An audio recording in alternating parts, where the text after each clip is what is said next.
நம்பிக்கை, விசுவாசம் இறைவன் மீது அதிகமாக மிராக்கிள்ஸ் அதிகமாகும். நம்பிக்கை குறையாக இருக்கும்போது மிராக்கிள்ஸ் கம்மியாக நடக்கும். இது இறை விசுவாசம் நம்பிக்கையின் அடிப்படையில் தான் அற்புதங்கள் நிகழுமே தவிர, மற்றபடி அதிர்ஷ்டம் அற்புதம்ன்றதெல்லாம் நம்பிக்கை இல்லாதவனுக்கு கிடையாது. நல்லா தெரிஞ்சுக்கணும்.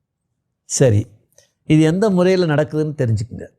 நம்பர் 1, நம்முடைய வாழ்க்கை அவநம்பிக்கையில் தான் தொடங்கும். நீங்கள் சாமி கும்பிடுறதுன்றது நம்பிக்கையோடெல்லாம் கும்பிடல, வேறு வழி இல்லை, ஏதோ இந்த சாமியை கும்பிட்டாலாவது ஏதாவது நடக்குதான்னு பார்க்கலாம் அப்படின்ற அவநம்பிக்கையில் தான் முதல்ல நம்ம போய் கோயிலுக்கு போகிறோம், தேங்காயை உடைக்கிறோம், அதை சுற்றி வாரோம், நவகிரகத்தை சுற்றுறோம், எல்லா சாமியும் கும்பிட்டு பிரச்சனையெல்லாம் கொட்டுறோம், விடாமல் போகிறோம். வெள்ளிக்கிழமையான விரதம் இருக்கிறோம், இன்றைக்கி பௌர்ணமிக்கு விரதம் இருக்கிறேன், இறைவனை வேண்டிக்கிறேன், ஏதாவது நடக்குதான்னு பார்க்கலாம் அப்படி என்று